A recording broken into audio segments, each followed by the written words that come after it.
K 스탠다드를 찾아서.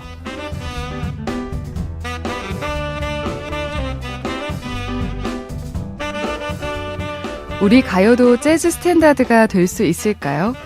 K 스탠다드의 의미와 가능성을 짚어보는 시간입니다. 친숙한 멜로디와 정감 어린 우리 가요를 재즈로 들어볼 텐데요. 특별히 이번 특집을 위해서 우리 가요를 우리 재즈 뮤지션들이 탁월한 감각으로 재해석했습니다. 올댓 재즈 추석 특집 3부작 K 스탠다드를 찾아서 재즈 평론가 황덕호 씨와 함께합니다.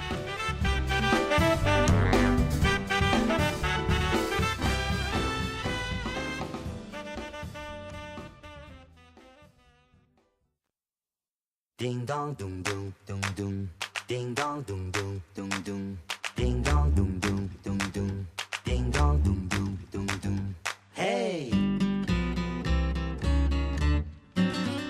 노란 셔츠 입은 말 없는 그 사람이 어쩐지 나는 좋아 어쩐지 마음에 들어 미남은 아니지만 씩씩한 생김 생긴 그이가 나는 좋아 어쩐지 마음이 쏠려 아야릇한 마음 처음 느껴본 심정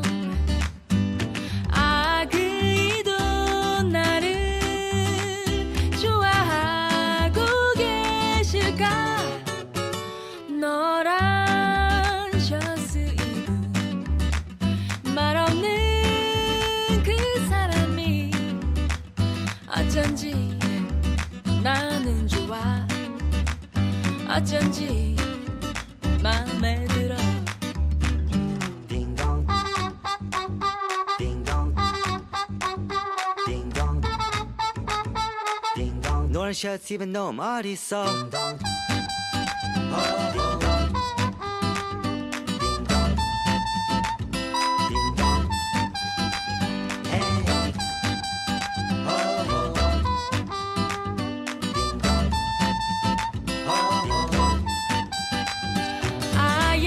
아야릇한 마음 처음 느껴본 심정 그이도 나를 좋아하고 계실까 노란 셔츠 입은 말 없는 그 사람이 어쩐지 나는 좋아 어쩐지 마음에 들어 그이가 나는 좋아 어쩐지 마음이 쏠려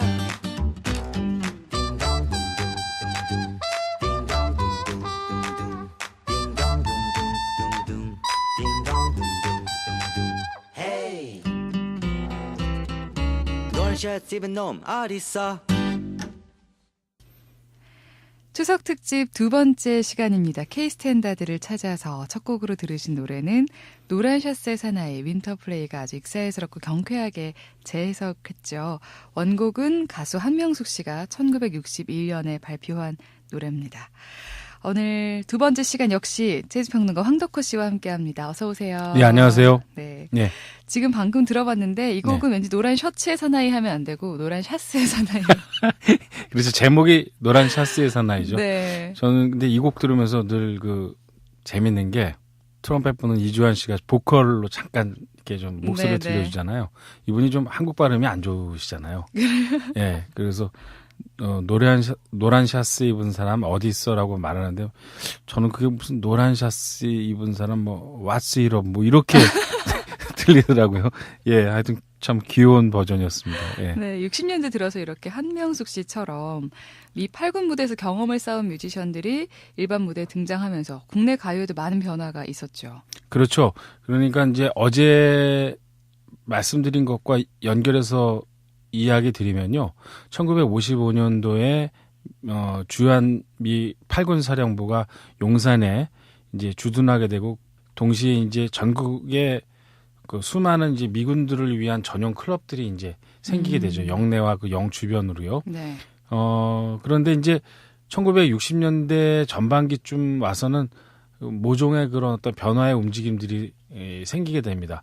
무엇보다도 지금 한명숙 씨의 곡이 히트할 수 있었던 어떤 그 중요한 계기가 되는데 60년대 이제 그 이전까지는 그 KBS 방송국 그리고 지금 우리가 방송하고 있는 이 CBS 정도만이 방송국으로 남아 있었는데 네. 60년대 들어서 뭐 문화방송이라든지 그 다음에 64년도에는 TBC 동양방송이 또 개국을 하면서 이 연예인들 방송 음악하는 사람들이 대거 진출할 수 있는 어떤 그런 통로들이 만들어지게 되죠. 네. 그런데 이때 이 방송국을 처음으로 이제 진출하게 되는 많은 그 연예인들 또는 음악인들이 다 8군 무대 출신 연예인들이 이제 서서히 일반 무대라고 보통 부르는데요. 네. 그러니까 당시에는 8군 무대를 그냥 무대라고 불렀고 한국 사람들이 즐길 수 있는 무대를 일반 무대라고 불렀습니다. 이 일반 무대로 진출하는 현상들이 1960년대부터 조금씩 이제 벌어지게 되죠. 네. 그리고 시내에도 무슨 음악을 들을 수 있는 조그만 그런 뭐 음악 감상실이라든지 이런 것들이 생기게 되고 사람들이 이제 전쟁 이후의 기운에서 조금 벗어나려는 듯한 그 이제 전쟁이 끝난 지가 이제 한 7, 8년 이상 흐르게 됐기 때문에 좀 그러한 분위기가 사회적으로 형성되면서 8군 무대에서 활동했던 그런 가수들이 이제 이 일반 무대에 이제 진출한 그런 현상이 보였고 그 첫 신호탄이 방금 음악 들으셨던 이 한명숙 씨가 부른 노란 샤스의 사나이였습니다. 네, 그렇게 일반 무대에 진출하신 분들 어떤 분들이 있었죠? 사실 8군 무대를 통해서 미국 음악을 본격적으로 연주하고 그 미국 음악으로부터 세례를 받은 뮤지션들이 대거 그때 폭증했다고 말씀드렸는데요. 대표적인 케이스로 우리나라 작곡가인 뭐 박춘석 씨, 이봉조 씨, 기록윤 씨, 그리고 노란 샤스의 사나이를 작곡한 손석우 씨 이런 분들. 그다음에 뭐 가수로서는 한명숙 씨, 그다음에 뭐 패티김 씨, 그다음에 뭐 김상희 씨, 최희준 씨 이런 분들이 다 8군 무대에서 소위 미국 스탠다드 넘버들을 노래 부르던 네. 그런 가수들이 이제 국내 무대에 이제 등장하는 그런 대표적인 뮤지션들이었습니다. 네. 예. 이 시대에 우리에게 사랑을 받았던 가요도 아주 실력 있는 재즈 뮤지션들이 다시 라이브로 연주를 했습니다. 그중에서 골라본 곡이 현미 씨가 1962년에 발표한 노래예요. 번안곡이라고 들었어요. 예. 밤안개를 연주할 건데요. 이 노래 배경 먼저 좀 짚어주실까요? 예, 그 원래는 이제 미국 곡이죠. It's Lonesome Old Town이라는 곡인데요. 네. 뭐 프랭크 시나트라도 이 곡을 불렀던 적이 있고, 그리고 또 뭐 재즈 뮤지션들이 즐겨 연주했던 그런 스탠다드 넘버였습니다. 근데 이 곡도 역시 이봉조 씨의 편곡으로 그리고 우리말 가사가 붙여져서 현미 씨의 노래로 아주 공전의 히트를 기록했죠. K 스탠다드를 찾아서가 소개하는 라이브 연주 밤안개. 오늘 재즈 보컬 김지혜 씨, 피아니스트 임보라 씨의 연주로 들어볼게요.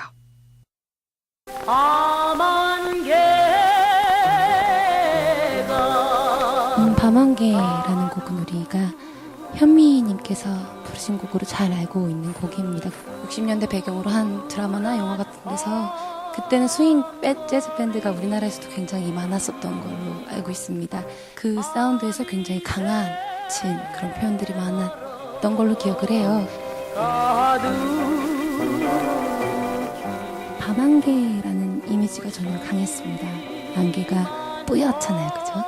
굉장히 앞이 한참도 안 보이는 그런 이미지가 강한데 현미님께서 부르셨던 밤안개는 멋있는 소울한 느낌을 느껴서 저는 다시 한번 밤안개라는 단어를 조금 생각을 해서 불러보려고 했어요.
생각에 그림자 찾아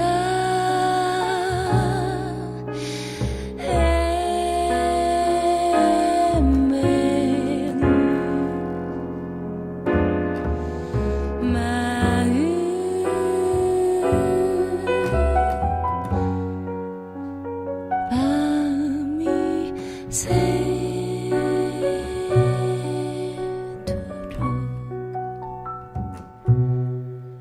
하얀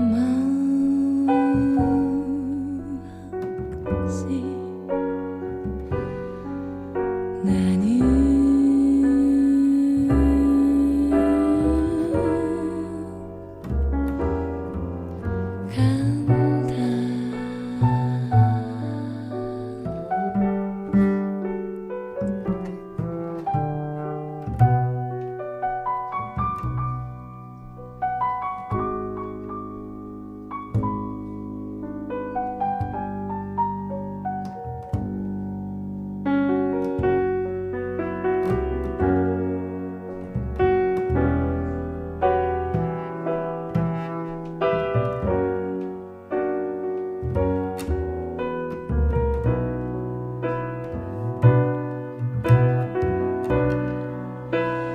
Each lonesome old town when you're not around. I'm lonely as I can be.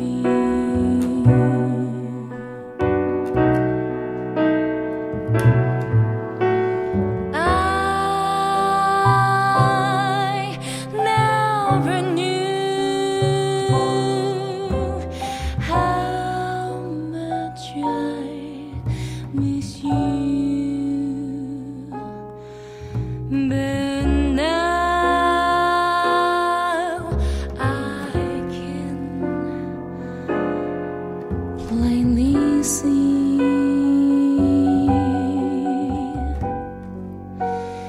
each a lonesome old town when you're not around. How I wish you come back to me.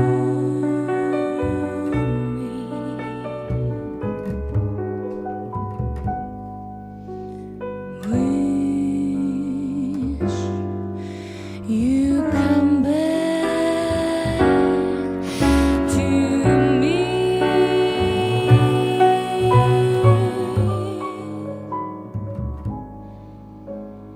Wish you come back to me.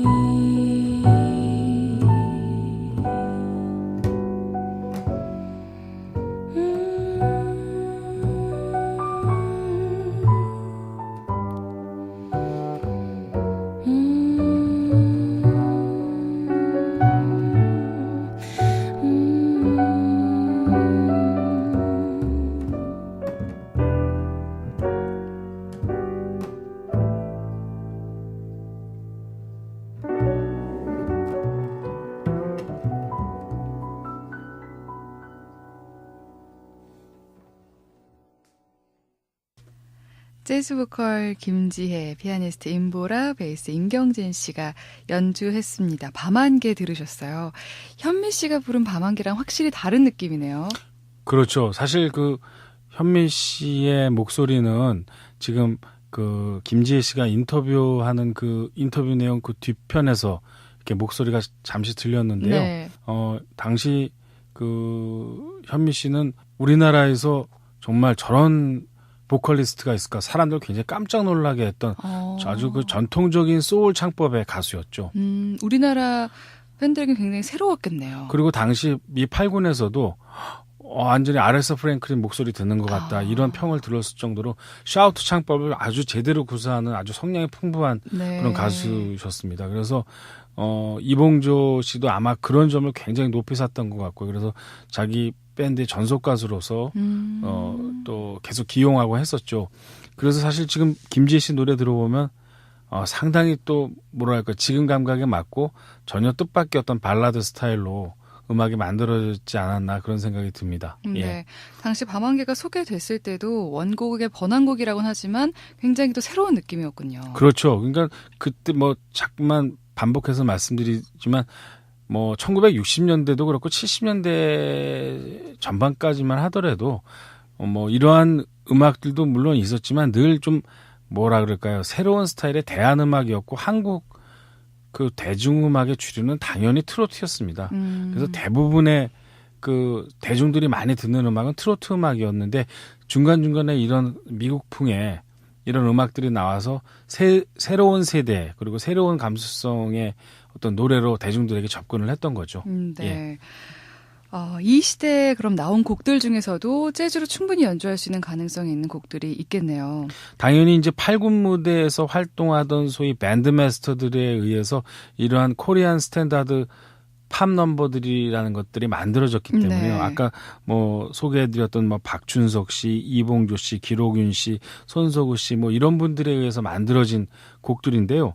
사실은 뭐 박춘석 씨 예를 들자면 이분 하면 보통 이미자 씨 곡을 참 많이 써준 소위 이제 전통적인 전통가요 트로트 작곡가로 기억하시는 분들이 많을 테지만 사실은 대단한 피아니스트였고 재즈 연주에도 상당히 조예가 깊었던 연주자였습니다. 네. 또 한편으로 뭐 이봉조 씨, 기록윤 씨 전부 다 색소폰 연주자였고요. 이 손석우 씨는 뭐 노란 샤스 입은 사나이에서도 알 수 있듯이 미국풍의 음악을 최초로 이제 가요에 본격적으로 도입해서 작곡했던 분들이었는데, 그러니까 전부 다 8군 무대에서 미국 사람들의 취향에 맞는 음악들을 연주했던 분들이고, 당시에는 이 8군 무대에 서기 위해서는요 오디션이라는 것을 꼭 봐야 했습니다. 그런데 오디션 기준이 꽤나 엄격했고 한국 사람이 오디션을 보는 게 아니고 미 국무부에서 파견한 사람들이 직접 와서 오디션을 봤습니다. 와. 그러니까 자신들의 그 소위 이제 주한미군들의 소위 사기 징작을 위해서 제대로 된 음악을 들려줘야 한다는 게 그 사람들의 이제 목표였기 때문에 네. 가급적이면 미국 음악의 기준이 스탠다드에 딱 맞춰서 이 심사를 봐서 연주자들도 다 거기에 맞춰서 등급을 나누곤 했었죠. 그래서 사실은 재즈를 연주할 수 있는 기회는 그렇게 많지 않았다고 해요. 당시 1세대 연주자분들의 말에 의하면 아주 특별한 경우에 그냥 무슨 장교들을 위해서 재즈를 연주하는 그런 타임이 있긴 했었지만 네. 보통은 이제 일반 병들을 위해서 이제 소위 댄스 타임을 위해서 연주를 하기 때문에 뭐 스윙이나 무슨 뭐 mam보나 뭐 또는 탱고나 이런 음악들을 기본적으로 연주를 다 하는데 이제 클럽에 들어갔을 때 사람들이 춤추는 사람이 없었다. 이럴 때는 이 뮤지션 분들이 전부 다 그때 자기네들이 원래 하고 싶었던 재즈를 막 연주했다고 합니다. 그제서야 그렇죠. 할 수 있었던 거군요. 그리고 사병들이 또 딱 그 댄스 클럽을 다 빠져나갔을 때 이제 사람 없으면 또 그때 이제 재즈 연주하고, 이분들이 사실 일반 무대 소위 이제 우리 국내 서울 시내에 있는 무대에 나와서 연주했을 때 상황은 마찬가지였습니다. 당시에 뭐 재즈 클럽이라는 게 존재하지 않았으니까요. 네. 그래서 댄스홀에서 보통 연주하지만 사람들이 없던 타임에는 원래 이 뮤지션들이 원하던 이제 재즈 연주를 했던 거고요. 사실은 그래서 이봉조 씨도 그렇고 사실 대중음악 작곡가로서 성공을 이 현실 무대에서는 할 수밖에 없었지만 원래 기본적으로 재즈에 대한 애정이 굉장히 많았던 분들이고, 기록윤 씨도 뭐 한국의 재즈복을 위해서 애를 굉장히 많이 쓰셨던 분이었죠. 물론 본격적인 재즈 뮤지션으로 활동하지는 않으셨지만, 그래서 사실은 이분들 음악에는 재즈의 정서가 기본적으로 밑에 슬며시 깔려 있다 이렇게 보시면 될 것 네, 같습니다. 그렇기 때문에 재즈 스탠다드가 되기도 충분히 가능성을 가진 곡들일 그렇죠. 거라는 생각이 드는데 충분히 발굴할 만한 가치들이 있는 곡들이 많습니다. 네, K 스탠다드를 찾아서 현역 재즈 뮤지션들이 연주한 우리 가요를 만나보고 있습니다. 이번에는요, 색소포니스트 이정식 빅밴드의 연주로 말씀하신 이봉조 씨가 작곡한 꽃밭 해설을 들어보려고 해요. 역시 공식적으로 한 번도 발표된 적이 없는 빅밴드 라이브 연주입니다. 지금 함께 들어보죠. 꽃밭에 앉았어. 이봉주 선생님 하면 뭐 색소포니스트이자 뭐 우리나라에서 주옥 같은 수많은 곡을 만드신 그런 분이시죠. 고운 빛은 어디에서 그 멜로디 자체가 일단 아름답기도 하고요. 그분이 재즈에 대해서 굉장히 또 해박하셨다고 해요. 그래서 멜로디 전개나 멜로디에 대응하는 그런 그 코드 화성 같은 게 굉장히 재즈적인 어프로치로 이렇게 돼 있어서 재즈 연주인들이 연주하기에 와닿는 그런 곡인 것 같아요. 이렇게 좋은 재즈를 처음 접하시는 분들이라면 정통 재즈 연주곡보다는 우리 가요를 재즈로 이렇게 편곡을 하거나 귀에 익은 멜로디를 연주하게 되는 거잖아요. 그래서 리듬이 달라지거나 화성이 조금 달라져도 멜로디가 귀에 있기 때문에 관객들이 재즈로 조금씩 더 다가올 수 있지 않을까 그런 생각을 하죠. 앉았어. 꽃잎을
네, 꽃밭에서가 이렇게 재탄생했네요. 이정식 빅밴드의 연주로 함께했습니다. 어떻게 들으셨어요? 사실은 정말 뭐 이게 들어보니까요. 존 콜트레인이 이봉조 씨 곡을 연주할 것 같은 그런 느낌 들었는데 소프라노 색소폰으로 또 연주하니까 그 멜로디가 새롭게 들리네요.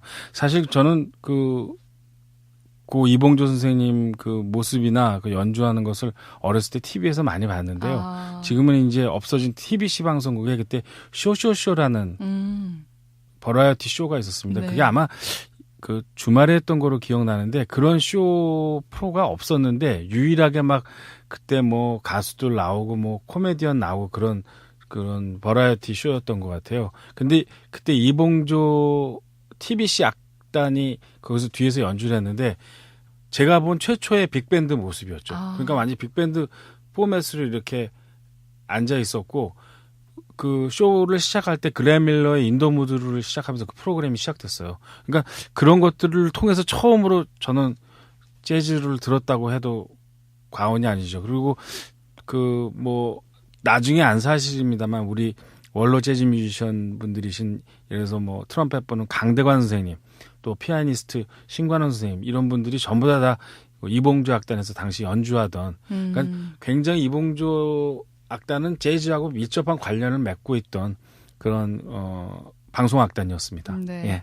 이봉조 씨의 대표곡 중 하나고 80년대 초 정훈이 씨 노래로 소개됐던 우리에게 참으로 익숙한 멜로디 꽃밭에서 이정식 빅밴드의 연주로 들어봤는데 이 시대 가요들 중에서 또 재즈 뮤지션들의 재해석을 통해서 K스탠다드로 자리매김할 수 있는 곡들이 제법 있을 것 같아요. 그렇습니다. 뭐 결국에는 이제 역시 그 진원지라고 하는 것은 8군 무대 출신의 뮤지션들이었고요. 동시대 조금 있으면 이제 70년대 60년대 말부터 시작해서 그 8군 무대에서 연주했던 소위 락 뮤지션들이 이제 일반 무대에서 일반 대중과 접할 수 있는 이제 그런 락이 등장하는군요. 기회가 생기게 되죠.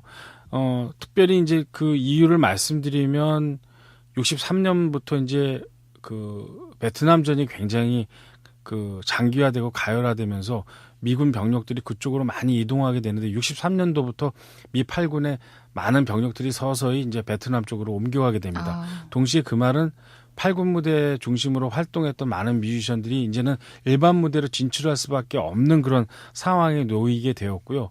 그래서 그 음악들이 이제 락 음악 같은 것들이 8군 영내에서만 연주되다가 이제 일반 무대로 이게 진출하는 상황이 벌어지는 거죠. 그러니까 네. 결국에는 방송사의 건립 그리고 8군 무대의 축소와 더불어 일반 무대의 확장이라는 것이 일반 대중들에게 소위 이제 팝 스타일의 미국 스타일의 또는 재즈 스타일의 락앤롤 스타일의 음악들이 본격적으로 이제 전파되는 계기가 됐는데 그것은 이제 60년대 와서 이제 비로소 대중들하고 만나지는 빈도라든지 그런 양이 많아졌다 이렇게 보시면 될 것 같고 동시에 그러니까 한국인들의 입장에서 봤을 때는 뭐 뮤지션들도 어느 정도 많이 그렇겠습니다만 락과 재즈 이런 것들이 동시대적으로 들어오게 되는 거죠. 네. 우리가 뭐 서양 음악의 역사에서 보면 재즈의 전성기가 한참 있다가 락이 등장하고 나서 재즈의 자리를 락이 차지하는 것들을 우리는 이제 이해하고 있지만 한국의 역사는 그런 것들이 다르죠. 아주 압축적으로 이런 음악들이 거의 동시대적으로 다 밀고 들어왔기 때문에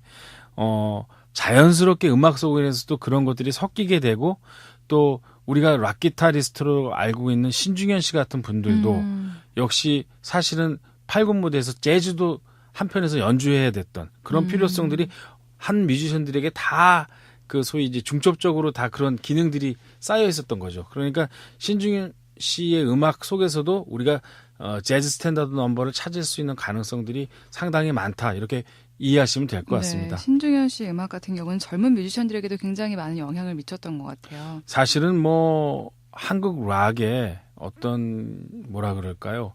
어떤 씨앗이 됐던 그 모태가 됐던 유전자를 만들어낸 분이 신중현 씨라는 생각이 듭니다. 네, 예.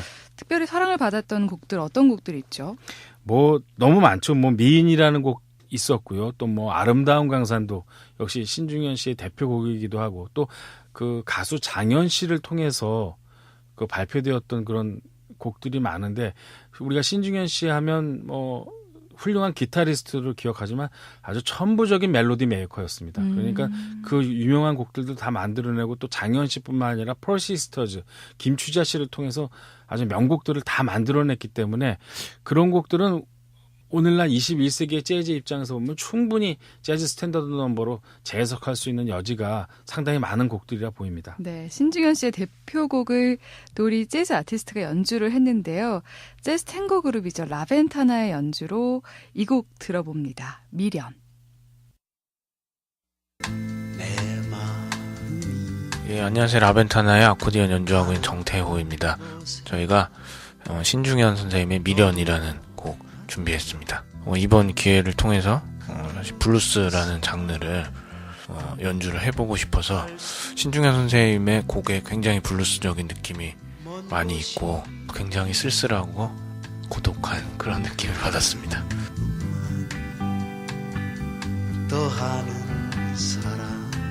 이번에 저희가 준비한 편곡은 좀 일렉트로닉하고 사이키델릭한 면을 또 강조를 해서 그런 느낌을 가지고 좀 연주를 해보려고 했습니다. 그래서 물론 예전 원곡에는 이런 현대적인 사운드가 들어가 있지는 않지만 블루스적인 정서 그리고 사이키델릭한 그런 감성이 많이 있는 것 같습니다. 사실 저희가 뭐 이런 음악에 항상 관심은 있었고 시도해보고 싶었는데 이번 기회를 통해서 처음 실현을 해보게 됐는데요. 물론 처음이라 좀 어려운 점도 많이 있었고 또 그만큼 또 이렇게 재미있는 점도 많이 있었는데요. 또 저희 앞으로의 음악적 방향이 좀 이런 식으로 되지 않을까 생각하고 있습니다.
더하는 사람.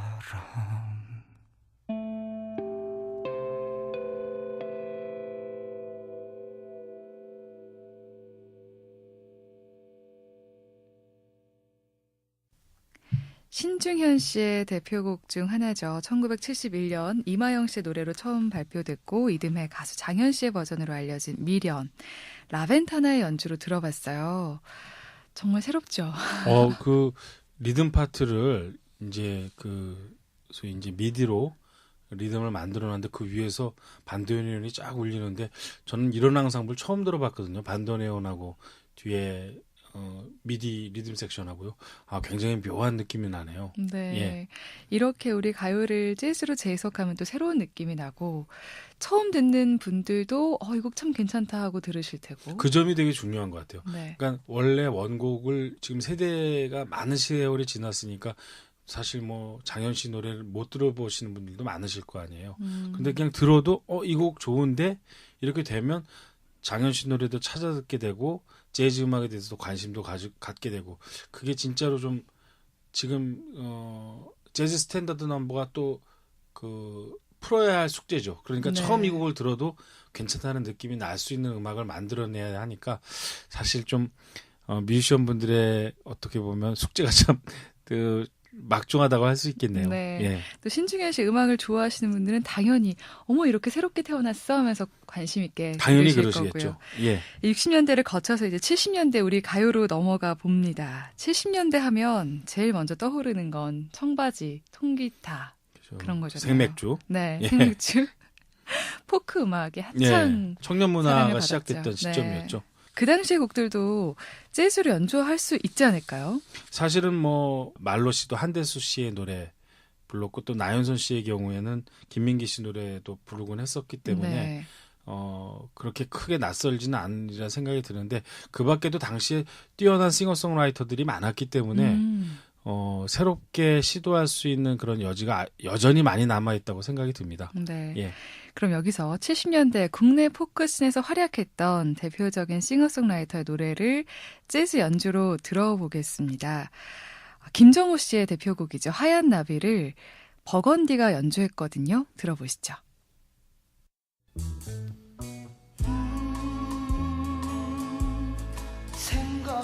많은 분들이 이 곡을 사랑하는 이유와 똑같을 것 같아요. 멜로디가 너무나도 아름답고 그리고 특히 가사가 너무 마음에 들었어요.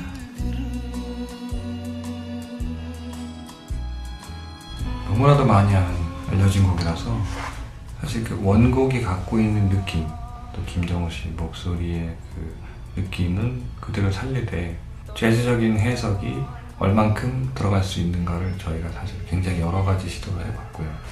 원곡의 느낌과 재즈가 갖고 있는 자유로움을 절충 조합하는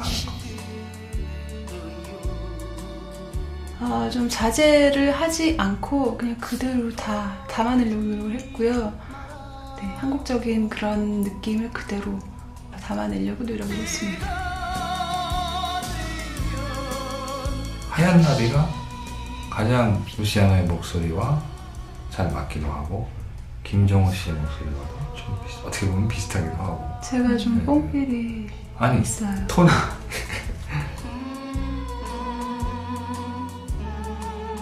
어떻게 보면 우리가 해야 될 일 중에 하나 아닌가라는 생각을 합니다. 자기 자신이 갖고 있는 자기의 뿌리를 부정하지 않고 그거를 재즈라는 언어로 바꿔서 새로운 상품을 만드는데 우리는 그거에 상당히 좀 게을리하는 것 같아요.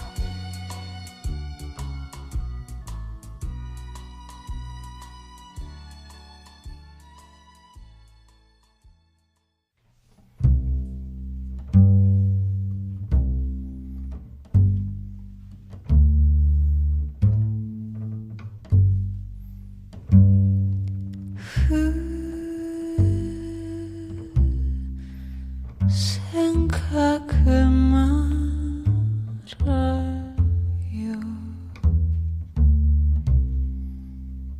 지나간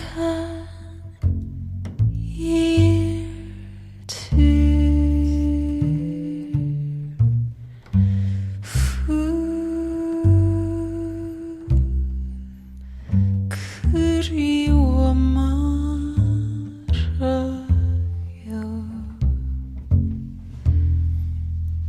떠나갈 님인데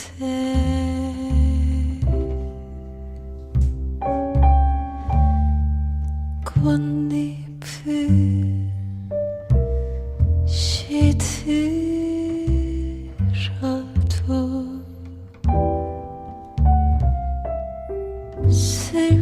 슬퍼하지 말아요.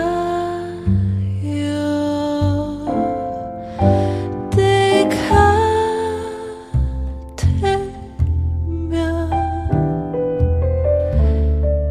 다시 필걸.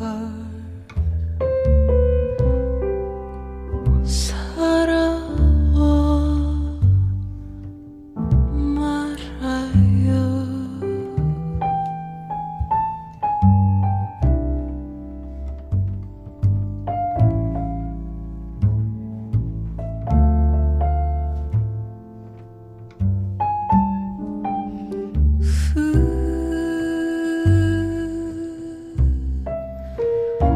어디로 갔을까.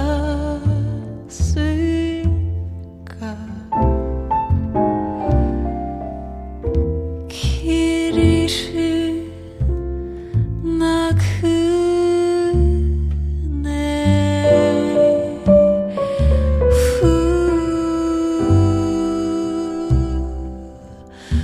어디로 갈까요. 님 찾는 하얀 나비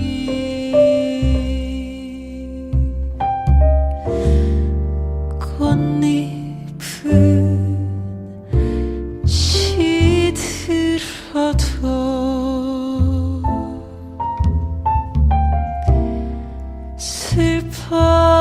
슬퍼하지 말아요. 때가 되면 다시 필걸. 서러워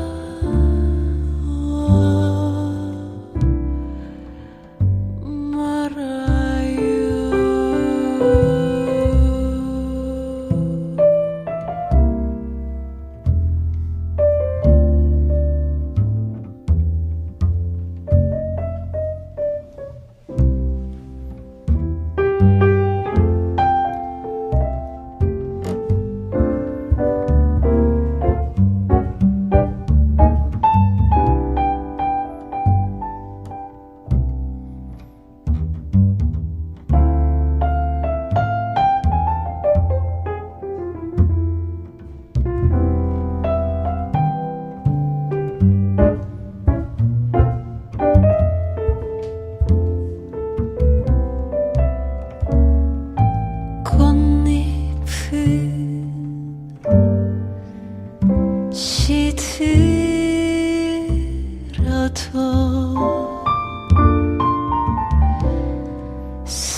루시아나 씨의 보컬, 원영조 씨의 피아노, 베이스의 정상희 씨의 연주였습니다. 그룹 버건디의 연주로 하얀 나비 들어봤어요. 70년대 국내 포크씬이 나온 싱어송라이터들의 음악, 특별히 재즈 뮤지션들에게 유독 어필하는 것 같아요. 나윤선 씨도 김민기 씨 아름다운 사람 불렀었고, 그렇죠. 말로 씨도 불렀었죠. 싱어송라이터들의 음악이 재즈 연주자들에게 어필하는 부분이 있을까요? 그런데 뭐 특별히 꼭 재즈 뮤지션들에게만 그 어필한다고만은 할 수 없을 것 같고요. 네. 사실은 비틀즈 이후에는 전부 다 락 시대다라는 말이 있듯이 사실은 그 이전에 있던 뭐 서구 대중 파퓰러 음악의 언어들을 영미권에서는 60년대 그리고 70년대 우리 가요에 있어서는 바로 그 세대로부터 영향을 받은 포크 싱어송라이터들이 전반적으로 그 정서를 확 뒤바꿔 놨거든요. 네. 그러니까 사실은 지금 세대하고 직접적으로 소통할 수 있는 어떤 음악적인 감수성은 물론 그 이전에 기록윤 씨나 뭐 이봉조 씨의 작품들도 상당히 뛰어난 작품들이 많았습니다만 네. 지금 젊은이들하고 그래도 직접적으로 소통할 수 있는 음악은 거슬러 올라가자면 이 시기 음악이 아닌가 생각이 들고요. 네. 비틀즈의 음악이라든지 이후의 락 음악들이 지금 빈번히 미국에서도 재즈 스탠다드 넘버로 바뀌어서 연주하고 있다는 상황을 고려해 보면 이 시기 음악들도 당연히 우리 재즈 뮤지션들이 관심을 충분히 많이 가져야 될 음악이 1970년대 싱어송라이터들의 음악이라고 보이고요. 훨씬 더 제가 보기 땐 대중적으로 접근할 수 있는 통로가 훨씬 더 넓어져 있다. 저는 그런 생각을 해보게 됩니다. 네. 예. 그런데 이런 곡들을 재즈로 새롭게 재해석한다는 거 사실 말처럼 쉬운 일은 아니죠. 그건 아니죠. 또 사실은 뭐 원곡이 갖고 있는 아름다움은 자칫 잘못하면 잃어버릴 수도 있고 네. 뭐 이런 여러 가지 숙제들이 있는데 아까 그 인터뷰 말미에 원영주 씨가 하신 이야기가 상당히 저는 좀 되새겨 봄직한 이야기라고 생각됩니다. 우리가 갖고 있는 음악적인 언어가 있는데 이거를 부정하지 말고 이것을 어떻게 하면 재즈하고 연결해서 만들어낼 것인가. 이것이 사실은 재즈가 갖고 있는 대중성도 확보하고 또 우리 뮤지션들이 우리만이 갖고 있는 색깔을 소위 그 찾아낼 수 있는 하나의 중요한 고리라고 생각이 들거든요.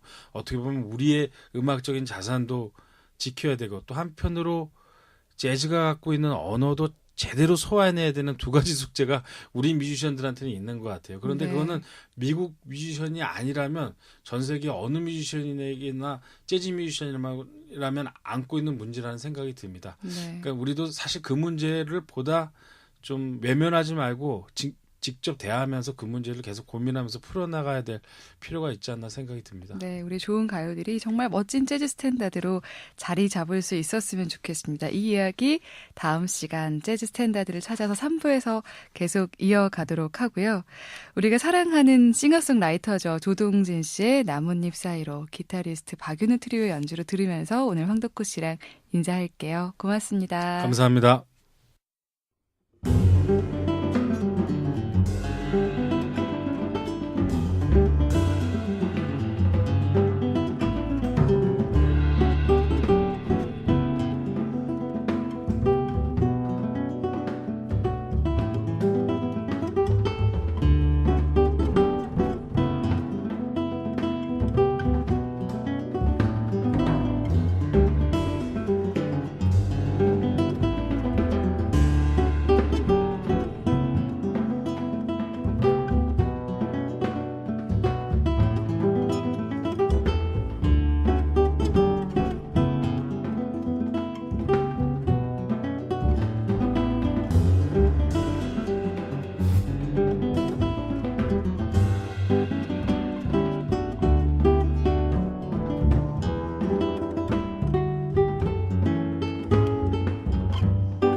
네.